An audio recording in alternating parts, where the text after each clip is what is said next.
जय श्री कृष्ण। राधे राधे। आप सभी का मेरे चैनल पर बहुत बहुत स्वागत है। आज हम आषाढ़ शुक्ल पक्ष की एकादशी पद्मा या देवशयनी एकादशी की कथा सुनेंगे। धर्मराज युधिष्ठिर ने कहा, हे केशव, आषाढ़ शुक्ल एकादशी का क्या नाम है? इस व्रत के करने की विधि क्या है और किस देवता का पूजन किया जाता है? श्री कृष्ण कहने लगे, हे युधिष्ठिर, जिस कथा को ब्रह्मा जी ने नारद जी से कहा था वही मैं तुमसे कहता हूँ। एक समय नारद जी ने ब्रह्मा जी से यही प्रश्न किया। तब ब्रह्मा जी ने उत्तर दिया कि हे नारद, तुमने कलयुगी जीवों के उद्धार हेतु अति उत्तम प्रश्न किया है, क्योंकि एकादशी व्रत सब व्रतों में श्रेष्ठ है। इस व्रत से समस्त पाप नष्ट हो जाते हैं और जो व्यक्ति इस व्रत को नहीं करते वे नरकगामी होते हैं। इस व्रत के करने से भगवान विष्णु प्रसन्न होते हैं। इस एकादशी का नाम पद्मा है। अब मैं तुमसे एक पौराणिक कथा कहता हूँ, तुम चित्त लगा कर सुनो। सूर्यवंश में मानधाता नाम का एक चक्रवर्ती राजा हुआ जो सत्यवादी और महान प्रतापी था।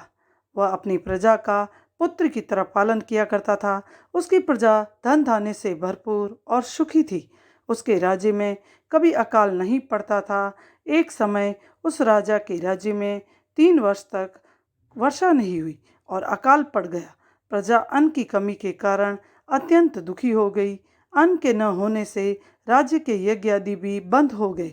एक दिन प्रजा राजा के पास आकर कहने लगी, हे राजन, सारी प्रजा त्राही त्राही पुकार रही है, क्योंकि समस्त विश्व में सृष्टि का कारण वर्षा है। वर्षा के अभाव में अकाल पड़ गया है और अकाल से प्रजा मर रही है। इसलिए हे राजन, कोई ऐसा उपाय करिए जिससे प्रजा का कष्ट दूर हो। राजा मानदाता कहने लगा, आप लोग ठीक कह रहे हैं। वर्षा से ही अन्न उत्पन्न होता है और आप लोग वर्षा न होने से अत्यंत दुखी हैं। मैं आप लोगों के कष्ट को समझता हूँ। ऐसा कहकर राजा कुछ सेना लेकर वन की तरफ चल दिया।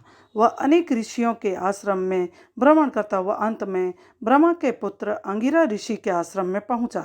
वहां राजा ने घोड़े से उतरकर अंगिरा ऋषि को प्रणाम किया। मुनि ने राजा को आशीर्वाद देकर कुशल क्षेम के पश्चात उससे आश्रम में आने का कारण पूछा। राजा ने हाथ जोड़कर विनीत भाव से कहा, हे भगवान, सब प्रकार से धर्म पालन करने पर भी मेरे राज्य में अकाल पड़ गया है। इससे प्रजा अत्यंत दुखी है।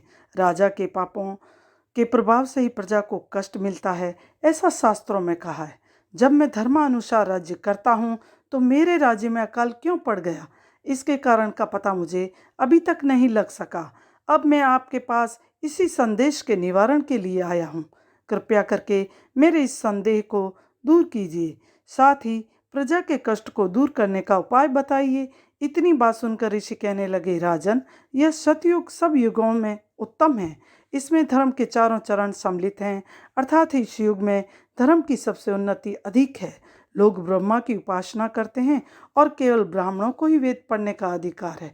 ब्राह्मण ही तपस्या करने का अधिकार रख सकते हैं, परंतु आपके राज्य में एक शूद्र तपस्या कर रहा है।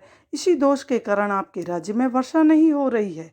इसलिए यदि आप प्रजा का भला चाहते हैं तो उस शूद्र का वध कर दो। इस पर राजा कहने लगा कि महाराज, उस निरपराध तपस्या करने वाले शूद्र को किस तरह मार सकता हूँ? आप इस दोष से छूटने का कोई और उपाय बताइए। तब ऋषि कहने लगे, हे राजन, यदि तुम अन्य उपाय जानना चाहते हो तो सुनो। आषाढ़ मास के शुक्ल पक्ष की पद्मा नाम की एकादशी का विधि पूर्वक व्रत करो।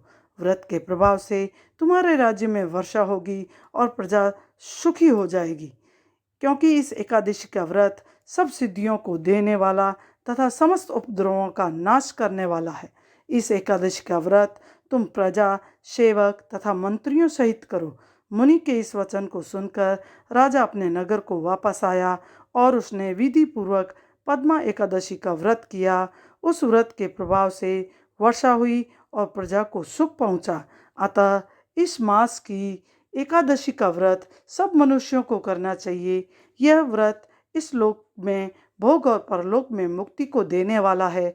इसकी कथा को पढ़ने और सुनने से मनुष्य के समस्त पाप नाश को प्राप्त हो जाते हैं। आपको हमारी जानकारी अच्छी लगी हो तो आप हमारे चैनल को सब्सक्राइब कीजिए, लाइक कीजिए, शेयर कीजिए। जय श्री कृष्ण। राधे राधे।